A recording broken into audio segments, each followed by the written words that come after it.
والصلاة والسلام على سيد الأنبياء والمرسلين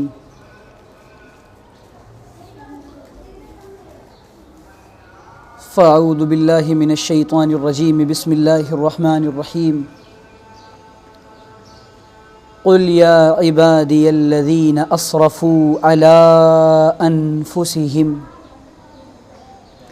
لا تقنطوا من رحمة الله إن الله يغفر الذنوب جميعا إنه هو الغفور الرحيم وقال النبي صلى الله عليه وسلم التائب من الذنب كمن لا ذنب له سبحان ربك رب العزة عما يصفون وسلام على المرسلين والحمد لله رب العالمین۔ میرے عزیز دوستو، بزرگوں،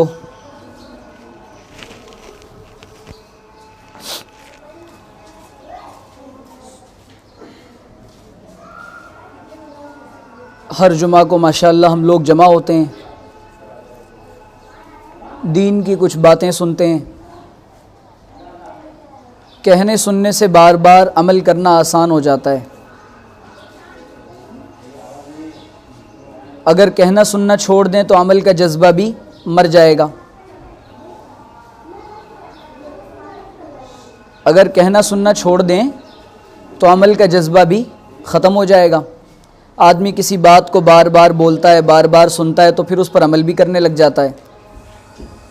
لیکن اگر کہنا سننا ہی چھوڑ دے، سب اپنے اپنے میں مگن ہو جائیں تو پھر اس کا بڑا نقصان ہوگا۔ آج ہمارے ساتھ یہی ہو رہا ہے، اور اللہ کے رسول صلی اللہ علیہ وسلم کو کہا جا رہا ہے وَذَكِّرْ فَإِنَّ الذِّكْرَىٰ تَنفَعُ الْمُؤْمِنِينَ۔ اے نبی جی صلی اللہ علیہ وسلم نصیحت کیجئے۔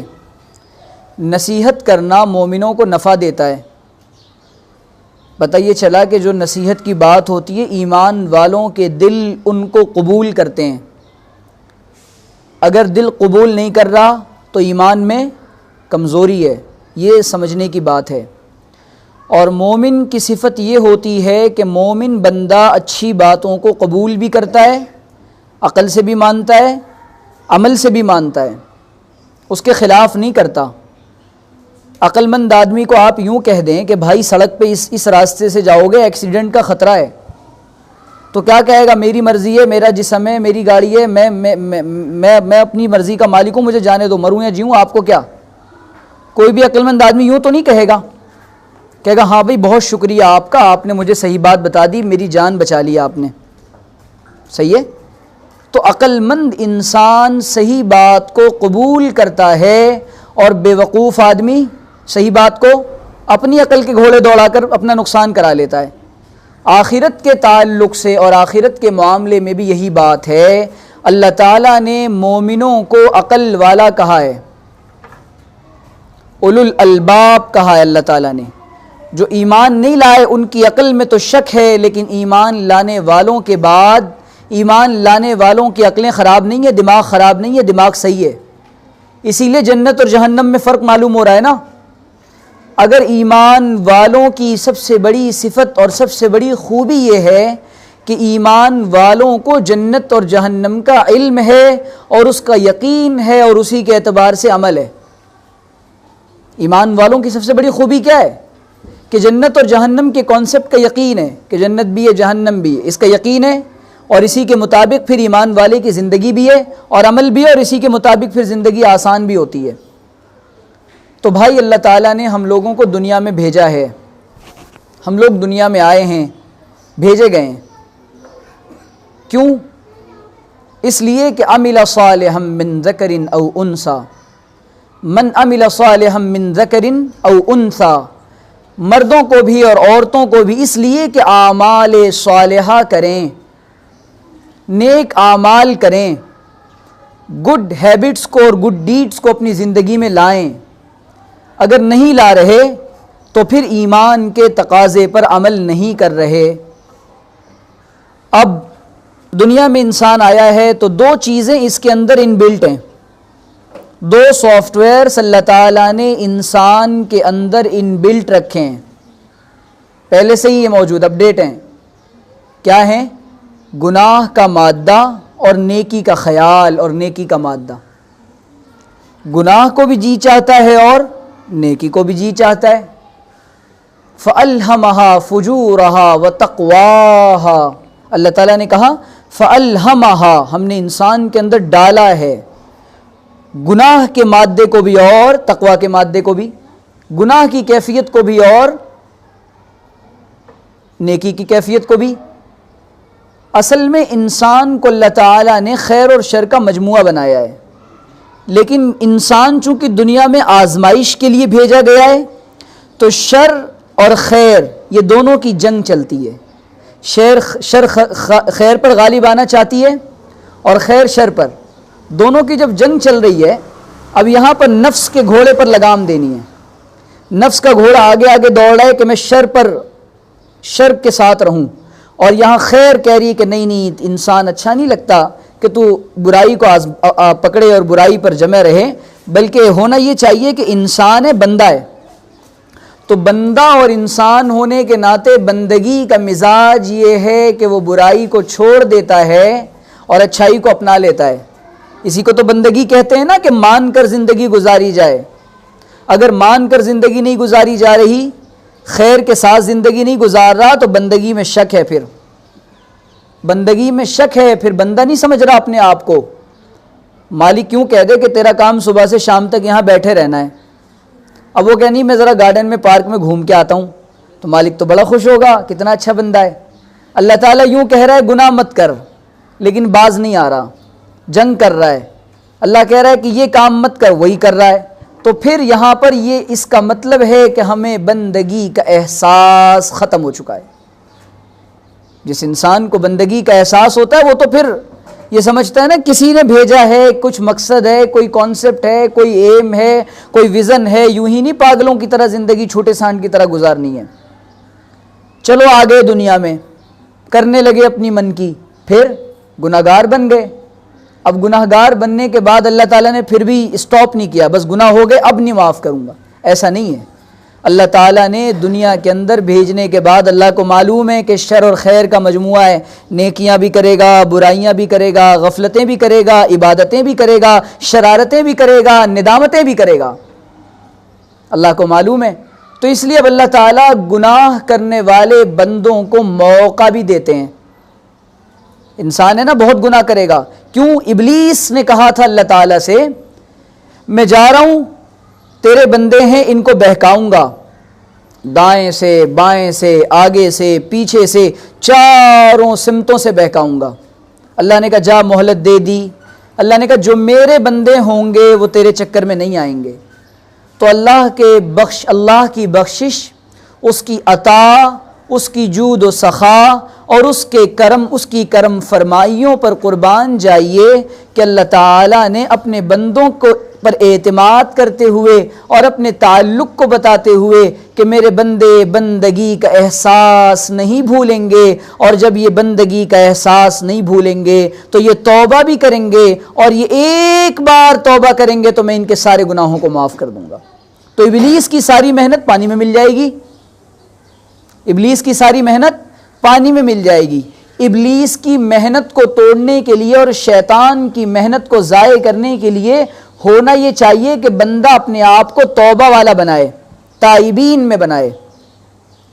نہ جانے صبح سے شام تک کتنے گناہ ہو جاتے ہیں ہم لوگوں سے، لیکن توبہ کا خیال نہیں آتا۔ اللہ ناراض ہوتے ہیں اس کا خیال نہیں آتا۔ اس کی نعمتیں کھا کھا کر منہ میں دانت نہیں رہے، پیٹ میں آت نہیں رہی، مگر اللہ کا خیال نہیں آتا۔ اللہ ناراض ہونے پر آ جائے تو حالات بد سے بدتر ہو جاتے ہیں، لیکن اللہ کا خیال نہیں آتا۔ پھر بھی اس کے باوجود اللہ کی زمین پر چلتے ہیں، اللہ کا دیا رزق کھاتے ہیں، مگر اللہ کا خیال نہیں آتا۔ ایک بڑے بزرگ کے پاس، ایک عالم کے پاس ایک آدمی آیا، کہنے لگا گناہ کرنا چاہتا ہوں۔ اچھا، گناہ کرنا چاہتے ہو؟ کہاں کرو گے؟ مجھے گناہ کی اجازت دے دیجئے، میرا جی چاہتا ہے میں گناہ کروں۔ کہاں کرو گے؟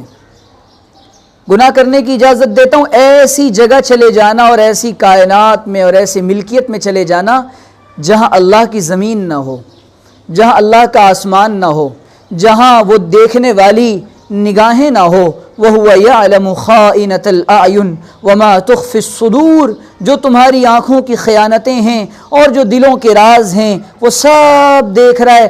ایسی جگہ چلے جانا جہاں مالک کی زمین نہ ہو، خدا کا آسمان نہ ہو، اس کا دیا رزق نہ کھا رہا ہو، ایسی زمین اور ایسی دھرتی پہ چلے جانا۔ وہ کہنے لگا ایسا تو نہیں ہو سکتا۔ جب ایسا نہیں ہو سکتا تو پھر مالک کی نافرمانی کیوں کر رہا ہے؟ اصل میں بات یہ ہے کہ ہم اپنا مزاج، اللہ تعالیٰ ان بندوں کو قیامت کے دن جہنم والوں کا فیصلہ ہو چکا ہوگا، اور جہنم والوں کے لیے یہ بات کہہ دی جائے گی فلاں جہنم میں، فلاں جہنم میں، فلاں جہنم میں۔ اس دن روایات میں آتا ہے ایسی بخشش ہوگی اللہ تعالیٰ کی قیامت کے دن اور محشر کے دن اور حساب و کتاب کے دن۔ عجیب بات ہے، یہ پڑھ کر تو عقل حیران ہو جاتی ہے، اور اللہ تعالیٰ کے سامنے جی چاہتا ہے ساری زندگی سجدے میں پڑے رہیں۔ کتنی عطائیں ہیں اس مالک کی، وہ یہ دیکھ رہا ہے اور یہ بھی کہہ رہا ہے اتنی بخششیں ہوں گی، اتنی بخششیں، اتنی عنایتیں، اتنی معافیاں کہ شیطان بھی یہ تمنا کرنے لگے گا کہ آج مجھے بھی معاف کر دیا جائے۔ یہ گناہگار بندوں کو اللہ کی طرف سے ایک پیغام دیا جا رہا ہے، ایک بار زندگی میں بس اپنے آپ کو بدل کر دیکھیں، لائف کا موٹیو اور مقصد اور وے چینج کر کے دیکھیں، جو راستہ اپنا رکھا ہے ان راستوں کو چھوڑ کر دیکھیں۔ اللہ کی رحمتیں، اللہ کی عنایتیں بندوں پر پڑیں گی تو جہنم میں جانے والے بندے کا فیصلہ ہو چکا ہوگا۔ وہ بندہ جہنم کی طرف چلا جا رہا ہے لیکن پیچھے مڑتا ہے، بار بار یوں مڑ کے دیکھ رہا ہے، یوں دیکھ رہا ہے، پھر ادھر دیکھ رہا ہے۔ اللہ کی رحمت کو اچانک جوش میں آتی ہے اللہ کی، ٹھہرو ٹھہرو ٹھہرو۔ جہنم کی طرف جاتا وہ یہ خیال کر رہا ہے کہ اب اللہ معاف کرے گا۔ اللہ کہہ رہا ہے کہ پلٹ کرا، دوبارہ دوڑتا وہ پلٹ کر آ رہا ہے۔ کیا ہو گیا؟ کیا دیکھ رہا ہے؟ کہ تیری عطا اور تیری بخشش کو دیکھ رہا ہوں۔ اللہ کہیں گے میں جانتا ہوں تو گناہ کرنا نہیں چاہتا تھا، لیکن نفس و شیطان کا تجھ پر کنٹرول تھا جس کی وجہ سے تو گناہ کر لیتا تھا لیکن توبہ بھی کرتا تھا۔ آج تیری رحمت کی، مجھ سے تیری رحمت کی امید نے، تو نے جو مجھ سے رحمتوں کی امید لگائی ہے، مغفرت اور بخشش کی امید لگائی ہے، اس لیے میں تجھ کو معاف کیے دیتا ہوں۔ اور روایات میں آتا ہے اللہ تعالیٰ قیامت کے دن بہت بخشش فرمائیں گے، اور زندگی میں ہم سے گناہ ہو جائے تو مایوس نہیں ہونا چاہیے۔ بہت سارے بندوں کے میسج اور فون آتے ہیں، وہ کہتے ہیں ہم مایوس ہو گئے، اب کیا کریں؟ تو اللہ تعالیٰ نے اس آیت کے اندر قُلْ يَا عِبَادِيَ الَّذِينَ أَصْرَفُوا عَلَىٰ أَنفُسِهِمْ، قل کہہ دیجئے پیارے نبی صلی اللہ علیہ وسلم، یا عبادی الذین اسرفوا علی انفسہم، میرے بندوں سے کہہ دیجئے۔ نبی کو خطاب کر کے کہلوایا جا رہا ہے قل یا عبادی، اے میرے بندوں، وہ نہیں ایسے ویسے نہیں، الذین عبادت گزار، تہجد گزار، راتوں کو رونے والے، نہیں نہیں نہیں، تہجد پڑھنے والے، نفلیں پڑھنے والے، ذکر کرنے والے، نہیں نہیں، طواف کرنے والے، نہیں نہیں، الذین اسرفوا علی انفسہم، وہ جنہوں نے اپنے اوپر گناہ کر کے زیادتیاں کر لی ہیں، وہ جنہوں نے اپنے اوپر ظلم کر لیا ہے۔ آواز یوں آ رہی ہے خدا کی رحمت کی جوش کے ساتھ، لا تقنطوا من رحمت اللہ، اللہ کی رحمت سے مایوس نہیں ہونا، ان اللہ یغفر الذنوب جميعا، اللہ تعالیٰ تمام گناہوں کو معاف کرنے کے لیے بیٹھا ہوا ہے۔ یہ آیت جب اتری تو صحابہ اصل میں اللہ کے رسول کے پاس آ رہے ہیں ایمان قبول کرنے کے بعد، اور ایمان کو قبول کرنے کے بعد صحابہ کہہ رہے ہیں اللہ کے رسول، زمانے جاہلیت میں اور حالت کفر میں بڑے گناہ کیے ہیں، بہت زیادتیاں کی ہیں، بہت معاملات خراب تھے، بہت قتل کیا، یہ کیا وہ کیا، تو صحابہ کو تسلی دینے کے لیے اللہ تعالیٰ یہ آیت اتار رہے ہیں، کوئی بات نہیں، یا عبادی، میرے بندوں سے کہہ دیجئے، الذین اسرفوا علی انفسہم، اور ایک جگہ اگر تم گناہ کرنا چھوڑ دو، اللہ کو توبہ کرنے والے، اور اللہ کی تو صفت ہے بخشش کرنا، اللہ نے اپنے آپ کو لغفار لمن تاب وآمن وعمل صالحا، اللہ نے کہا کہ اللہ غفار ہے، وہ معاف کرنے والا ہے، تو اللہ تو اپنے بندوں کو معاف کرنے کو تیار بیٹھا ہے، ہم توبہ کرنے کو تیار نہیں ہیں۔ ناچنے گانے والوں کو بھی کہہ رہا ہے توبہ کر لو، ابھی قبول کر لوں گا، 100 قتل کرنے والوں کو بھی کہہ رہا ہے توبہ کر لو، ابھی قبول کر لوں گا۔ ہمارے یہاں ہوا یہ کہ ہمیں پتہ ہی نہیں توبہ کرتے کیسے ہیں، اور مسلم شریف کی روایت ہے، اللہ کے رسول نے فرمایا توبہ کے لیے نہ ہاتھ اٹھانا ہے، نہ کانوں کو ہاتھ لگانا ہے، نہ یوں کرنا ہے، نہ اپنا سر پیشانی کو زمین پر رگڑنا ہے، بلکہ دل کی ندامت کا نام توبہ ہے۔ اللہ کے رسول نے فرمایا الندم توبۃ، یہاں بندہ دل میں شرمندہ ہوتا ہے کہ اللہ میں بہت نادم ہوں، اپنے گناہوں پر بہت شرمندہ ہوں، ایک دفعہ معاف کر دے، اللہ کی رحمت کو جوش آتا ہے اور اللہ معاف کر دیتے ہیں۔ ندامت کے آنسوؤں سے بدل جاتی ہیں تقدیریں، اندھیری رات کے آنسو خدا سے بات کرتے ہیں۔ ندامت کے چراغوں سے بدل جاتی ہیں تقدیریں، اندھیری رات کے آنسو خدا سے بات کرتے ہیں۔ اور جوان سوچتا ہے کل کو توبہ کریں گے، جوانی میں توبہ کرو، توبہ کرنے کا مزہ اور ایمان کا مزہ اور اعمال کا مزہ اور سجدوں کا سرور اور ذکر کا لطف اور قیام کا لطف یہ بڑھاپے میں نہیں، جوانی میں ہے۔ در جوانی توبہ کردن شیوے پیغمبری، در جوانی توبہ کردن شیوے پیغمبری، وقت پیری گرگ ظالم می شود پرہیزگار۔ جوانی میں توبہ کرنا یہ انبیاء کی صفت ہے، بڑھاپے میں تو ہر کوئی پرہیزگار بن جاتا ہے، نہ اب گناہ کی طاقت رہی، نہ خیالات آتے ہیں، نہ جذبات امنڈتے ہیں۔ یہاں تو توبہ اللہ جوانی کی چاہتا ہے، اور جوان کی توبہ اللہ کو اتنی پسند ہے، اللہ کے رسول صلی اللہ علیہ وسلم نے فرمایا ایسا نوجوان جس کے اندر لاؤبالی پن، آوارہ پن، بے ڈھنگا پن، بھونڈا پن اور مستیاں شرارتیں نہ ہوں، ایسا نوجوان اللہ تعالیٰ کو بہت پسند ہے، اور وہ توبہ کرنے والا ہو۔ تو عزیزو اپنے آپ کو، اور ہم اگر توبہ سے کتنا سیکنڈ لگتا ہے، اور گناہ کے بعد بار بار توبہ کریں، جو 100 بار ٹوٹے تو 100 بار جوڑوں، یہ رشتہ محبت کا قائم ہی رکھوں۔ اللہ سے ایک محبت کا تعلق ہے، اس نے دنیا میں بھیجا ہے اس لیے نہیں کہ عذاب دے۔ اللہ کی یہ آیت تو قرآن کی حیران کر دیتی ہے۔ اللہ تعالیٰ نے کہا ما یفعل اللہ بعذابکم، ما یفعل اللہ بعذابکم، وہ اللہ تم کو عذاب دے کر کیا کرے گا؟ اس کو کیا ملے گا عذاب دے کر؟ اس نے تو بندے اس لیے نہیں بنائے نا کہ جہنم میں ڈال دے ساروں کو اٹھا کر، اور جب توبہ کرنے والے بندے کی توبہ ٹوٹتی ہے تو اور اتنی خوشی ہوتی ہے۔ صحیح کتاب کی صحیح روایت ہے، اللہ کے رسول صلی اللہ علیہ وسلم نے فرمایا صحرا کے اندر سخت تپتی دھوپ میں اپنی اونٹنی اور سواری کے ساتھ کوئی آدمی ہو، اس کے پاس کھانے پینے کا سامان بھی ہو، اونٹنی کھو جائے، اس کے بعد وہ بندہ روتا رہے، پریشان رہے، سو جائے، پھر اٹھے اچانک، اور وہ اس کے پاس جانے کی کوئی سبیل اور راستہ نہ ہو، اچانک وہ دیکھے کہ میری اونٹنی سامنے آ گئی ہے اور اس کی سواری سامنے مل گئی ہے، اس کو اتنی خوشی ہوتی ہے۔ توبہ کرنے والے بندے سے اللہ بھی اس قدر خوش ہوتے ہیں۔ لیکن آج اللہ معاف کرنے کو تیار ہے مگر بندے معاف کرنے کو تیار نہیں ہیں۔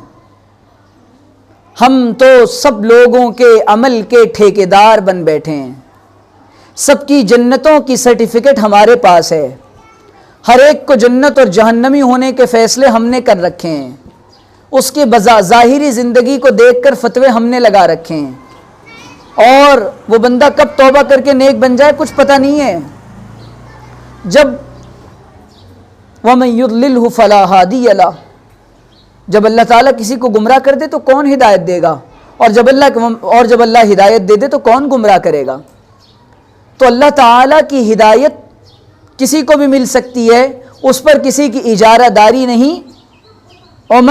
عمر بن خطاب اور فاروق بن سکتے ہیں، اور ابو جہل رہ سکتا ہے، ابو لہب رہ سکتا ہے، ابو طالب دین کا ساتھ دینے کے باوجود بھی انک لا تہدی من احببت ولکن اللہ یہدی من یشاء کی بات سنائی جا سکتی ہے کہ ہدایت آپ نہیں دے سکتے، یہ خدا کے خزانے قدرت کی عجیب چیز ہے اور سب سے بڑی نعمت ہے۔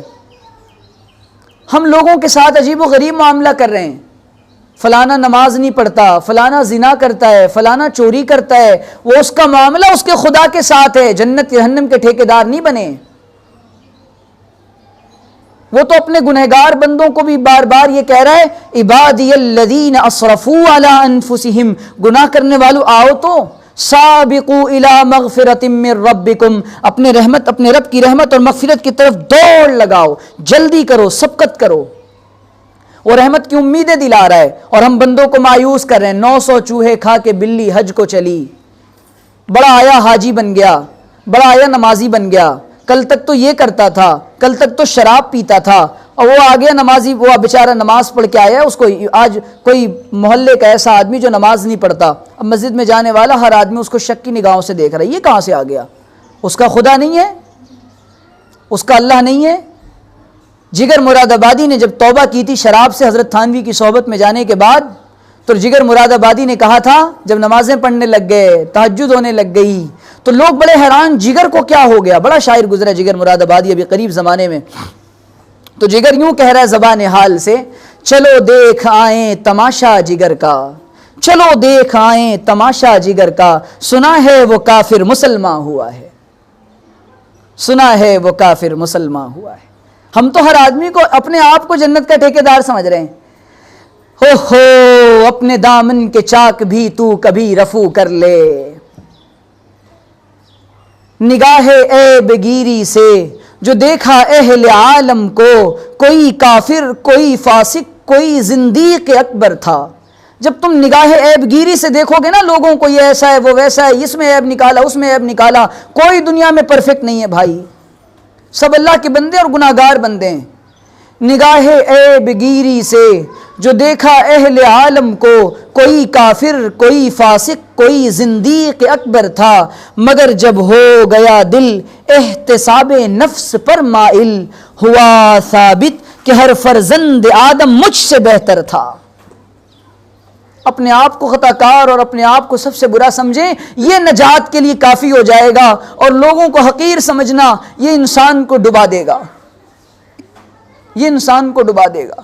اللہ کے رسول صلی اللہ علیہ وسلم آنے والے صحابہ کا استقبال کر رہے ہیں، آپ یہ نہیں دیکھ رہے ہیں کہ کون کس حال میں آ رہا ہے اور کون کیا کر کے آ رہا ہے۔ وحشی آ جاؤ میرے چچا اب حمزہ کا کلیجہ چبا کے آئے، الاسلام یہدم ما کان قبلہ، اور آپ صلی اللہ علیہ وسلم نے فرمایا توبہ کرنے والا تو ایسا ہوتا ہے جیسے اس نے توبہ ہی نہ کی ہو۔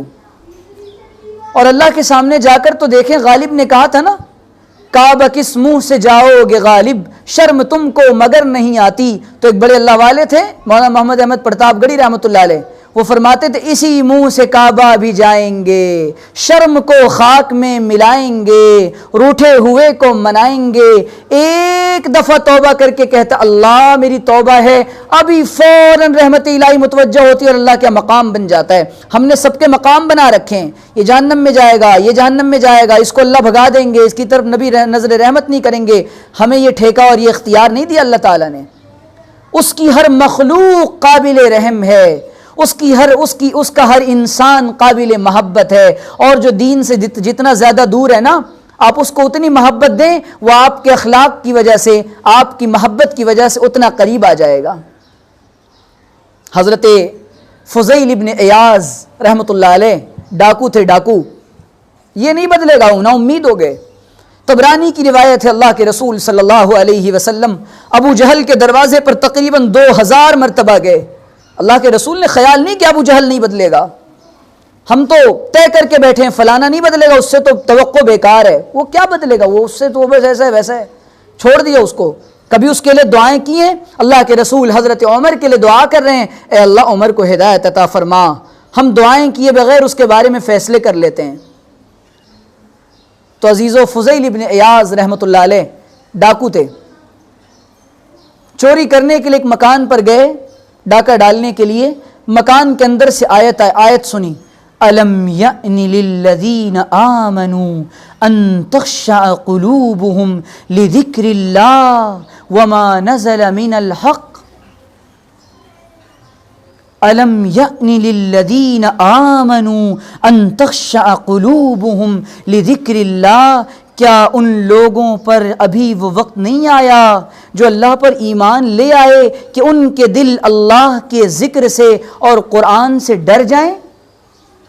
کب آئے گا وہ وقت کہ اللہ سے ڈریں؟ یہ آیت سنی، فضیل ابن عیاض کہتے ہیں ہتھیار ڈال دیے، فوراً کہا اللہ میری توبہ ہے، اب وہ وقت آ گیا، اب وہ وقت آ گیا، اب وہ وقت آ گیا کہ میں تیرے سامنے توبہ کرتا ہوں۔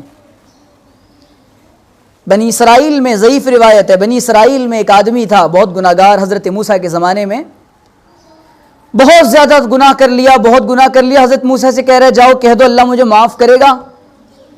حضرت موسیٰ کے کہہ رہے نہیں کرے گا، اللہ کہہ رہا نہیں کروں گا، حد سے زیادہ ہو گیا، گناہ کرتا ہے توبہ کرتا ہے، پھر گناہ کرتا ہے، پھر توبہ کرتا ہے۔